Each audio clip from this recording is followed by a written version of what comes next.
namadyag, hindi natitinag sa bawat hamon ng mundo.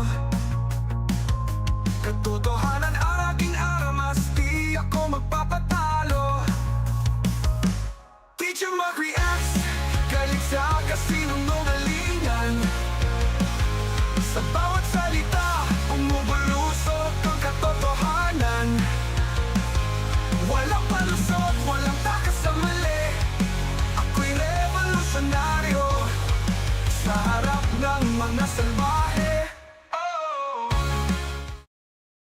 Yon, welcome back sa Teacher Mark Reacts. And pag-uusapan natin, ito, si Atty Sal Panelo. Meron siya ditong interview with Billionaire News Channel. And this is at the forefront. Ayan. No excuses for the war. Okay. Nabasa ko pa. WOD. Yun, ano yun eh, mataas yung chance na dilaw niyan. Oh. Thing happened even before he was president or he was elected to the Dali. President Duterte claiming that former Police Colonel Royina Garma lied before the Quadcom. Oh, definitely. That was also what I said in my article, in not so many words. Because in the first place, the meeting, so-called meeting, happened even before he was president or he was elected to the presidency. How could a man not even sure of winning the presidency or assuming that he won at the time and has not assumed the presidency would be launching such a massive national campaign when he has not even seated? Plus, ang isang ano ko dyan, why Garma? There are many people, no? There are many people in the service. Why Garma? Diba? At isa rin yung ano ko dun na, why Iglesia? Diba? In office. So, sorry, can you clarify those statements? Because you're saying that how could he launch a campaign if he hasn't even seated yet? So, Police Colonel Garma was making a statement that there was a reward system. How is that related to what you're saying, that how could the president say something that related to launch a campaign when he was not yet even elected? Number one, that meeting never occurred as stated by President Duterte. Number two, if you examine the affidavit itself, she says that she had no participation, or she did not say that she had participation.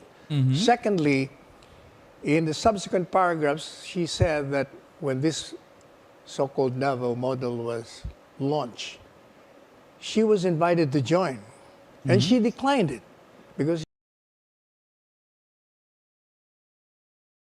Okay. she had no experience.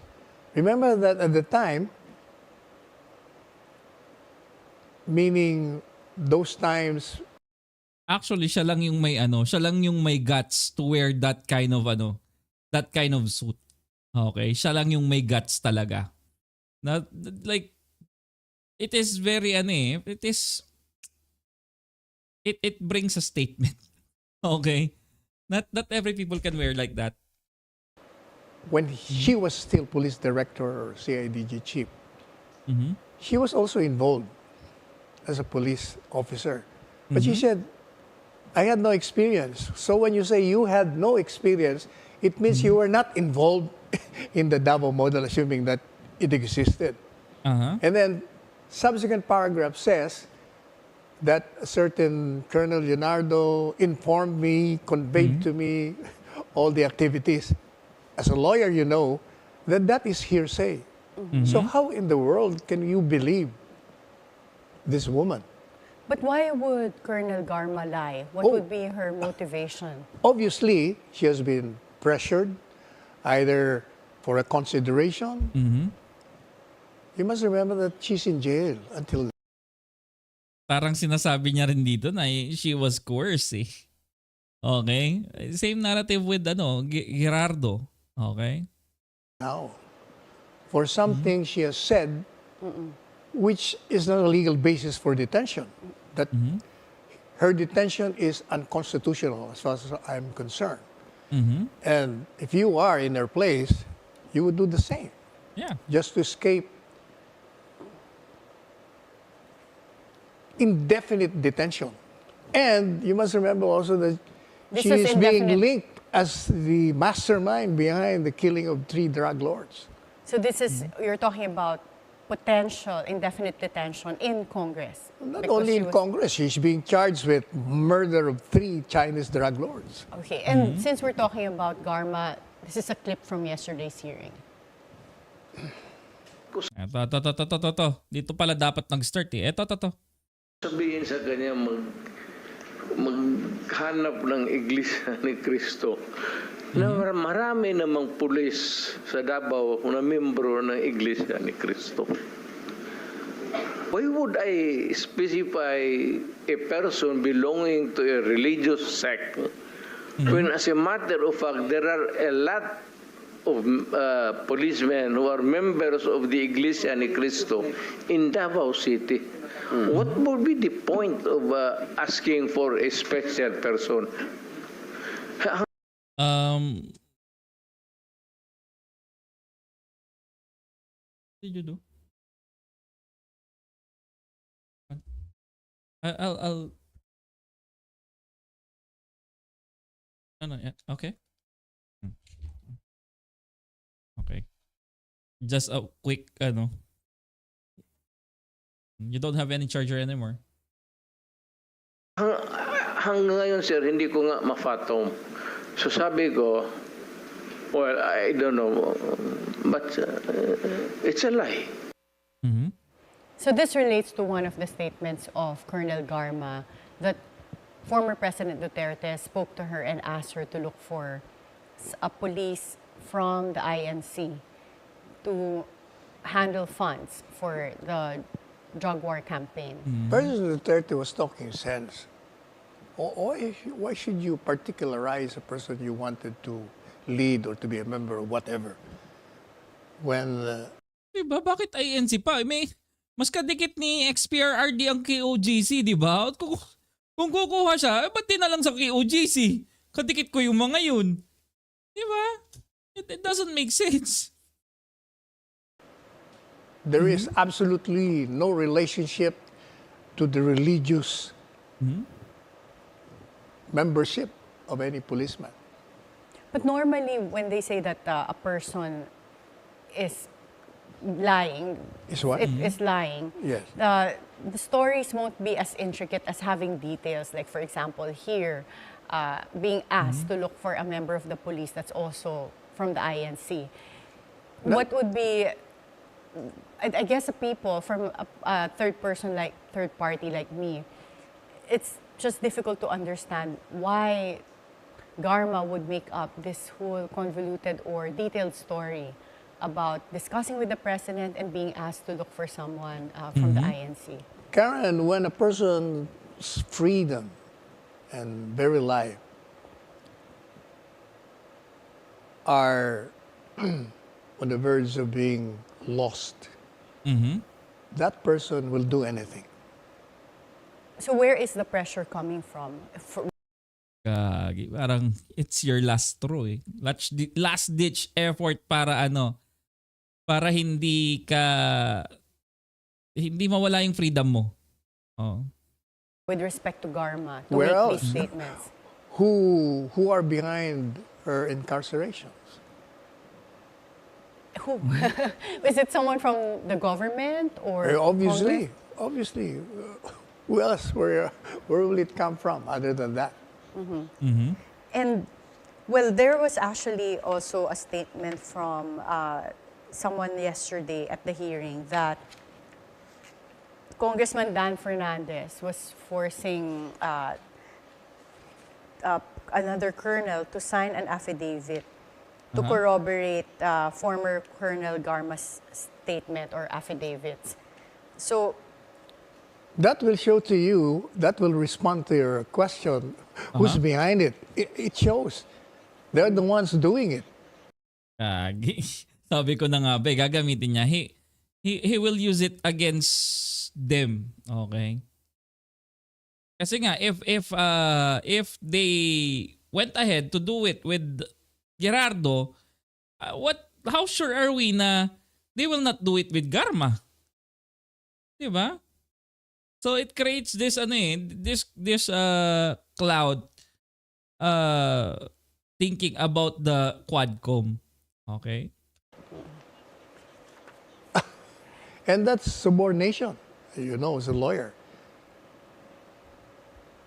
Persuading a person to commit perjury. Mhm. And that's why Colonel, who was that again? That was, I think, Colonel. Let me see Gerardo. it. So this was Hector Grijaldo. I was able to talk to him. I said, sue them. Okay. Because they're trying to force you, persuade you to commit perjury. Because you will be speaking under oath. Mhm. So do you think that Reina Garma should have showed up in Senate yesterday? Well, I can understand she was on a medical leave, so I'm sure she will be attending next hearing. Or do you think was she afraid to face former President Duterte? Either that or she's really sick. And yesterday, Weird nga rin, no? Why? Why is it, eto halos lahat nung, pera kay Dilima Dilima just went there, siguro mga Quadcom hearing number 8, gano'n? Number 7, number 8. But all of the people na saying na eto si FPRRD may ganito, si FPRRD may ganyan, but like most of them weren't there to begin with. Okay? Wala sila doon. Dilima lang ang nandoon. Anyari doon sa iba? Diba? Ang dami nilang akusasyon eh. Where are they? Diba? Si Espinosa, Espinido, wala. Yung mga inmate, wala rin. It doesn't make sense. Diba? Despite the barrage of expletives that was uttered by former President Duterte at the Senate, he was not cited in contempt for his curses. Why do you think this is so? But before you answer that question, Attorney Sal, we'll have to take a short break. Okay, forward muna natin.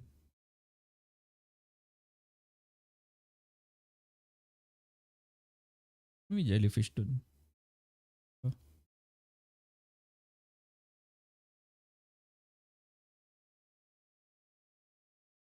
In contempt.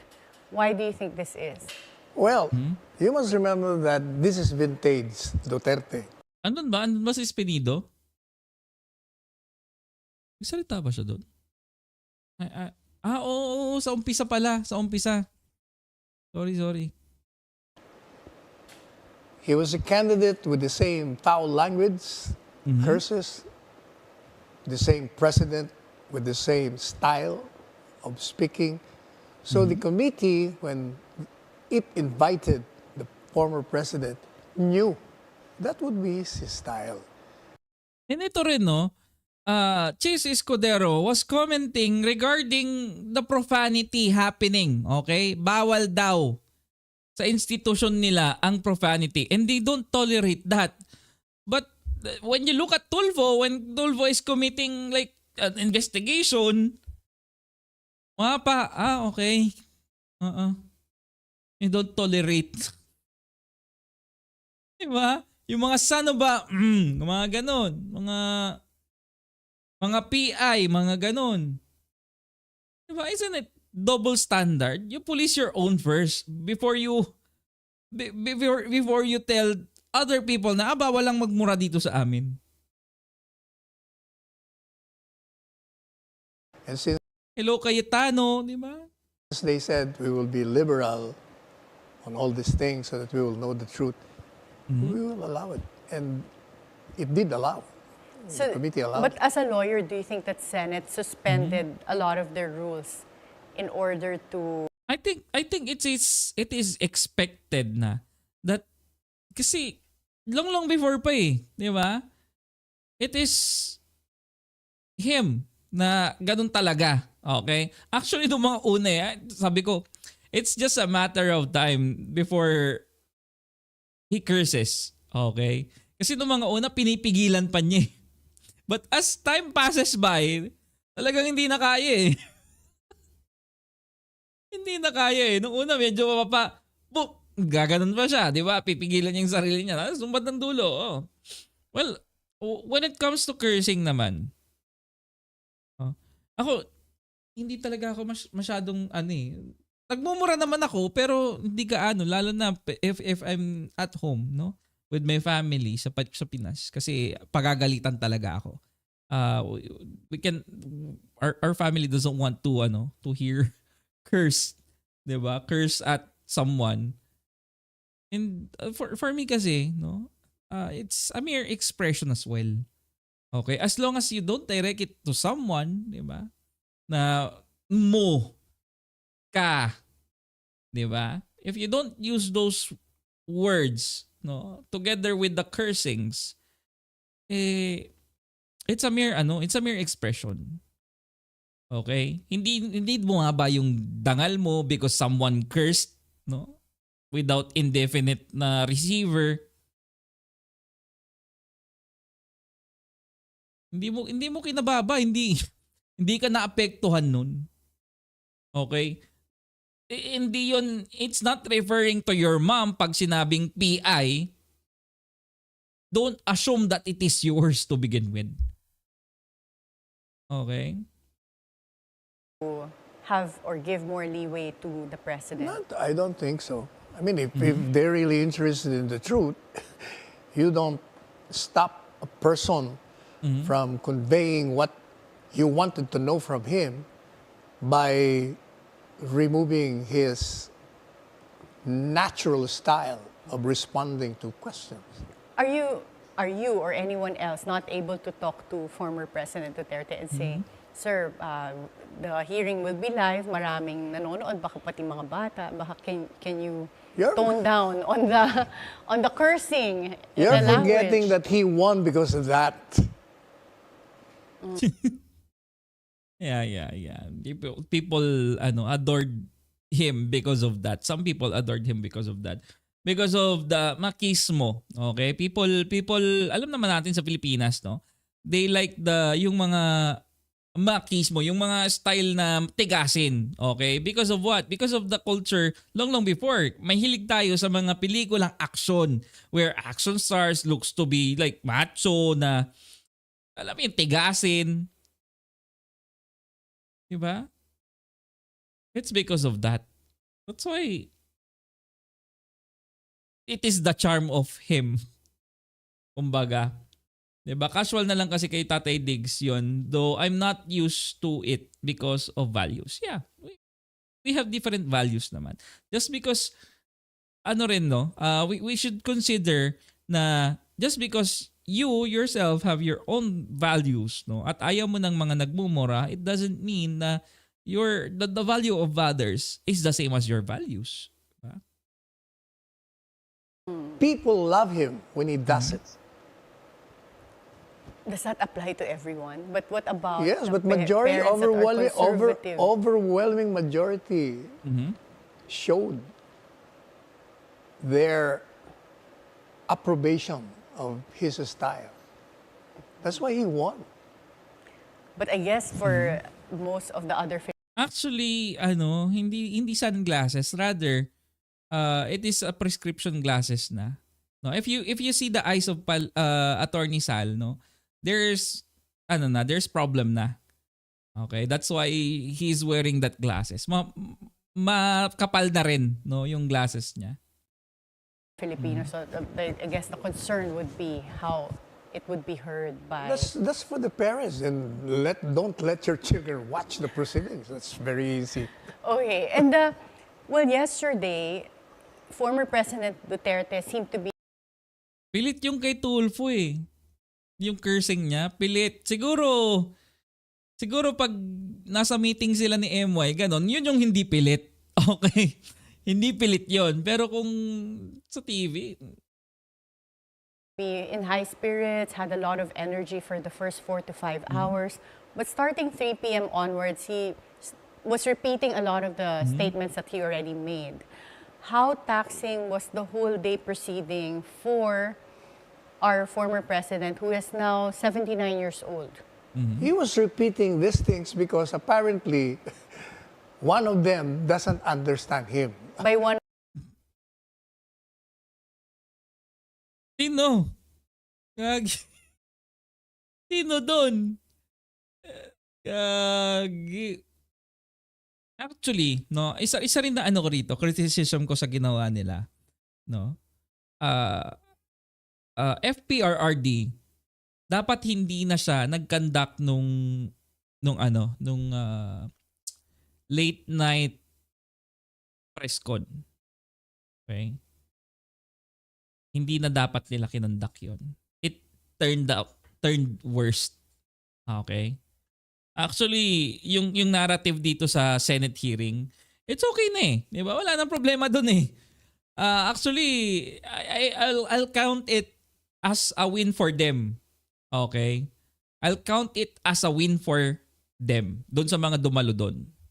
Okay? The problem was, nag-conduct kayo ng isang press conference and Tatay Diggs is, alam niyo na, it's frustrated and what, no? Nag-snowball ngayon. Okay? Kung ano-ano na yung nasabi ni FPRRD na, teka, you're going beyond what you can say already. Okay? Dapat dito lang tayo eh. Dito lang. But, alam mong ginawa nila, they just let FPRRD to talk and talk. And yung iba doon is incriminating na sa kanya. Yun yung mahirap doon. Okay? Yun yung mahirap doon. Imbis na ang mangyari to rally the forces of the DDS, ang nangyari, teka, nagulat yung ibang tao.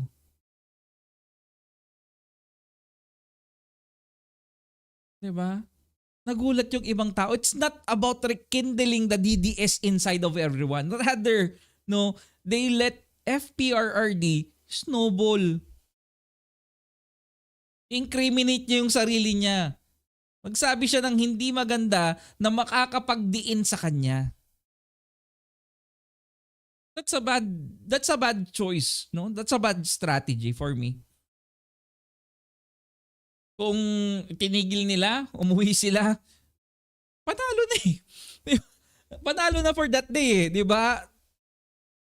Kumbaga sa pumunta ka ng perya o nanalo ka ng 500, uuwi ka na. Tapos naisipan mo, nanalo ako ng 500, sige, taya pa tayo. Ayun, talo ka na 1,000. Di ba? one of them, you mean The lady senator.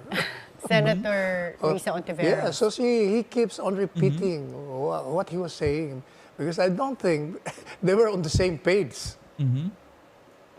So he had to repeat, keep on repeating for emphasis. But until the end of the hearing, I don't think that lady senator understood him. But former President Duterte, at the end of the hearing, was still in good condition. Oh, definitely. Because after that, we had dinner, then we had... Yeah, maybe, no? Because andun na siya sa hype eh, di ba? Especially, syempre, frustrating din na may isa kang hindi gustong senador na nakikipag sa'yo, di ba? Nakikipagtagisan ng talino eh, hindi ka naman makait, di ba? We stayed a while. But since you were referring to Senator Risa Ontiveros, it seemed like she was the only person among the 8 senators at the committee hearing who really stood up against the former president. What is your take on that, on the dynamic yesterday? Okay. Iano ko muna, no? Siguro I can relate this one kay VP Sara. Okay. I-relate natin yung nangyari kagabi na press con kay VP Sara. Okay? Imagine, the first time, VP Sara answering the questions. Okay? Ang nangyayari that time, is snowballing. 'Di ba? Well, parang makikita mo, parang there's no strategy at all. Sige, kung ibato mo yan, sasagutin ko. 'Di ba? Upfront. But right now, if you see VP Sara, no, on how she conducts yung mga press con niya, yung mga interviews niya, it is very systematical now. 'Di ba? Na ngayon, there is a structure. Unlike before, para-bara lang. 'Di ba? And right now, that structure na ginagawa ginagawa ni VP Sara, no, is working for her. 'Di ba? Kasi wala kang masyadong slip-ups na pwede nilang, alam niyo naman dito sa pagdating diyan sa politika, they can use your word against you. Okay? Pwede nilang gamitin yung sinabi mo laban sa'yo. Now, if hindi mo sila bibigyan ng bala against you, then that's a win for you. Diba? So it's better to work systematically. I know FPRRD and Sara Duterte, no, VP Sara Duterte has their own political strategist. I think, correct me if I'm wrong, no? Si Atty Sal Panelo is the political strategist for FPRRD. I think Attorney Malu Tikia, attorney ba? Tama ba? Tikia is the political strategist for VP Sara. Diba? It's a matter of chess game, ika nga. It's a matter of chess game. You cannot win kapag yung mga moves mo hindi mo pinag-iisipan. That's for me, ha. That's my own take for it. Okay. You can, if you want to play this, no, play it systematically. Kasi kung bara-bara lang, they will just use it against you. Because that lady senator has been... Professor Malutikia. Yan, maraming salamat. Targeting the former president and VP Sara. It's all politics. It's all politics. It's all geared towards 2020. The political rivals of the Dutertes have to destroy them now. Yeah, because Riza will run. No? Riza will run. That's for sure. Okay, hindi ko alam, like the news I've heard, Vice President, and then right now, for President. Okay, that's the news I've heard. From a very reliable source. How reliable? Think of it as I'm talking with the machinery, not the person. Oh. This is our politics. So do you Like, think for this has instance, a lot to do with the Like for 2025 instance, elections? like for instance, that lady senator said that the former president, admitted to the existence of a Davao squad. She's wrong. The president never admitted anything yesterday. What he said is, I'm assuming full legal responsibility on the war on drugs. That's why when the lady was asking, that girl, the senator, said, are you now admitting the killing of Kian de Los Santos? His reply was, that cannot be. Because crime is personal to the offender, you cannot transfer responsibility of a person doing. At saka the person, perpetrator, no, kay Kian, they're inside the jail already. Hindi ko alam why are they so adamant, no? They are so adamant, no, na gamitin si Kian against FPRRD while the person involved with that case are already in jail. Diba? Parang kulang pa. So hindi pa kasi parang bibingo na medyo kinulang So gamitin natin uli, baka sakaling bumingo, ganon. Wow, Riza is called a girl. What a key job. Sabi rito. The crime and me being punished for it.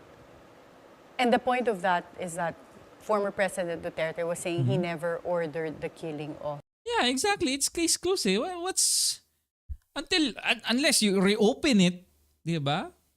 As siguro idawit niyo yung pangalan FPRRD.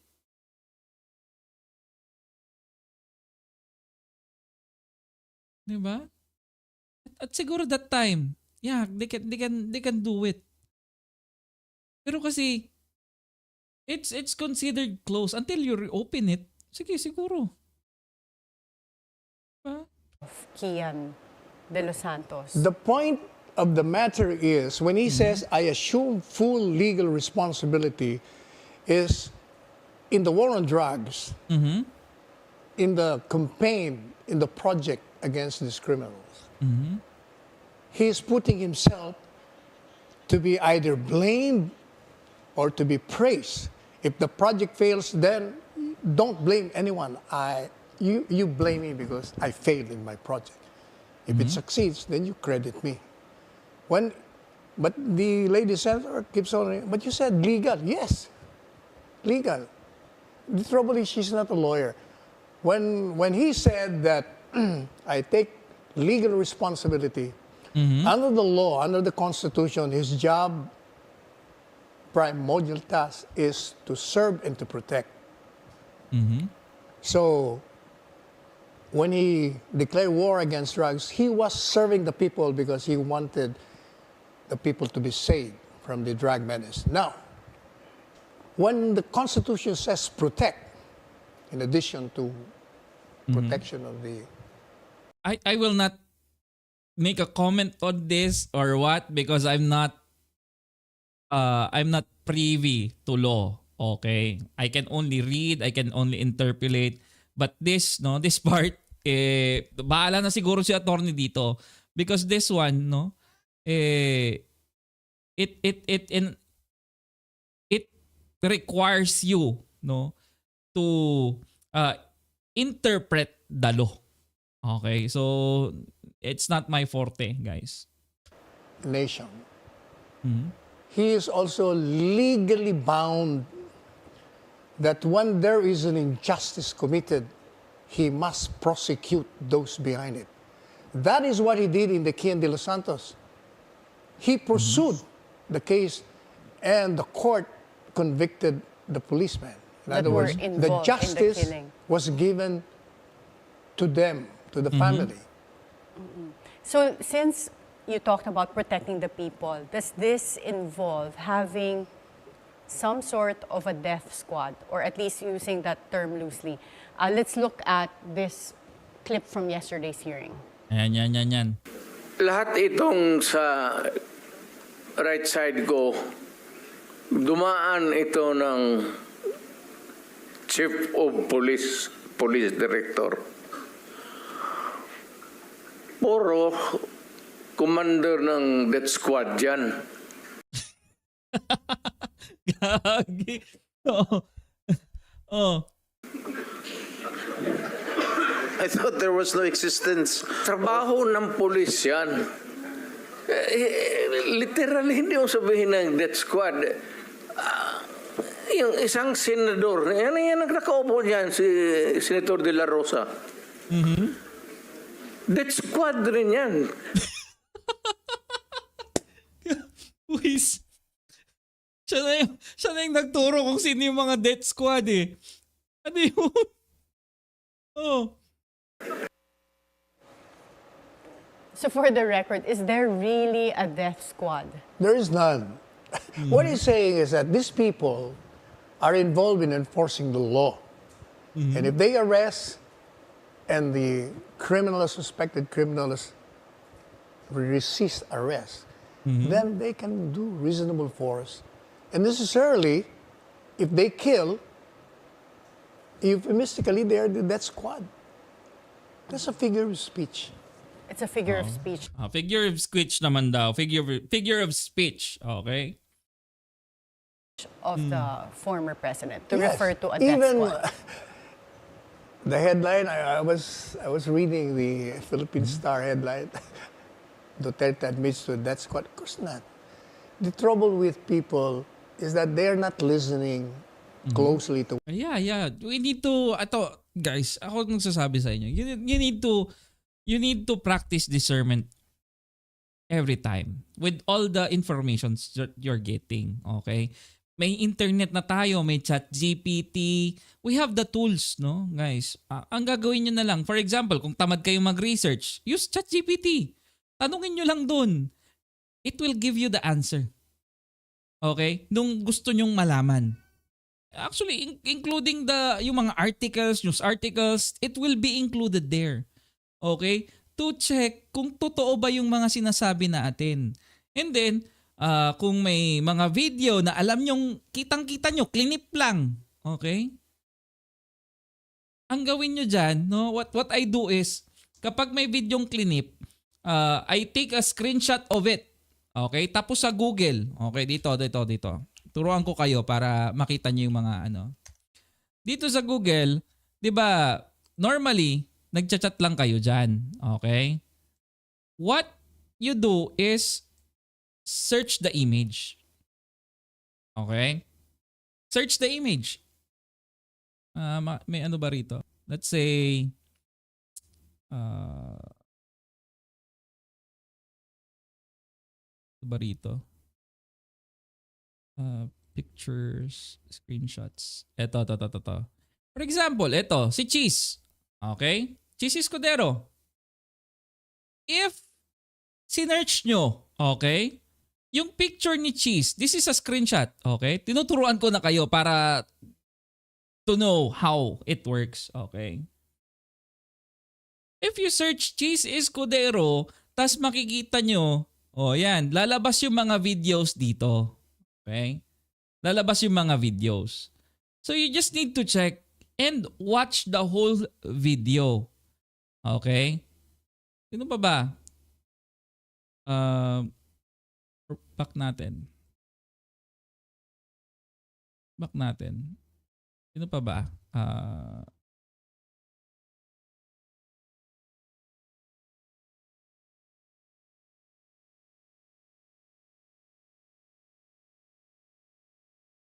Meron pa ba ako nung ano? Kay...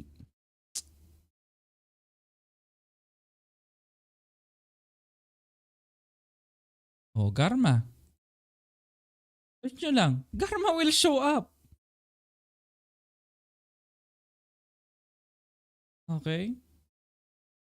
Garma will show up. Manonood lang kayo dyan. Okay? That's how you check, no? Kung tama ba yung mga news na natatanggap natin, tama ba yung i-feed sa atin ng mga content creators at vloggers. Okay? Otherwise, di ba, syempre, alam naman natin, minsan binibigay nila, puro mga edited na. Di ba? Otherwise, no, don't believe it. Pag binigay sa inyo the first time, no, don't believe it as a Bible truth. Research. No, check if it is true or not. Kasi kung sinabi nila, totoo yan, tama yan, trust me. Parang sinabi mo nang, iaalay ko na lang Pilipinas sa'yo. Without any buts and ifs. Diba? Minsan yung ginagawa namin. That's why we validate everything. Yung kay Bongo, diba? Yung kay Bongo, dyan din nakuha yung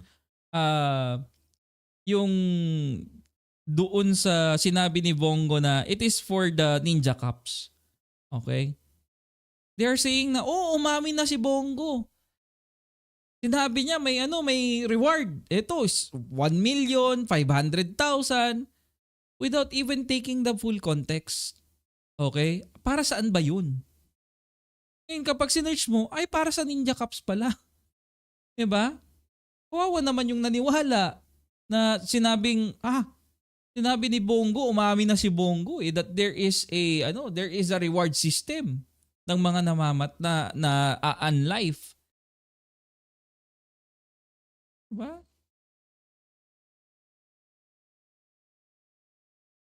Kaya guys, no, doon sa mga bagong subscribers diyan, no. Do take time to research, no. Even if it is just a simple a short time, 5 minutes, ganun lang. Diba? Take time to research. Don't take as anything, no? Yung mga sinasabi ng mga content creators, don't take it as a Bible truth.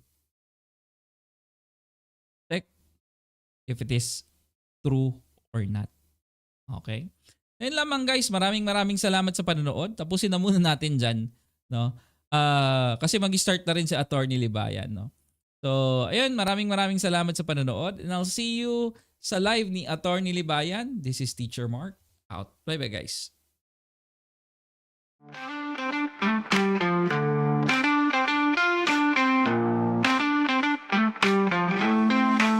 Sa bawat komento, ang boses ko'y matatag.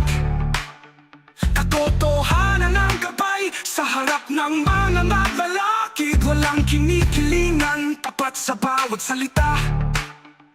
Teacher Mark reacts, naghahatid ng wagas na talakayan. Walang bahid, walang bias, ang katotohanan ay aking armas. Sa bawat issue, ako'y laging nandyan. Critical thinking sa puso, isip ay laging big-big. Teacher Mark reacts, para sa bayan, walang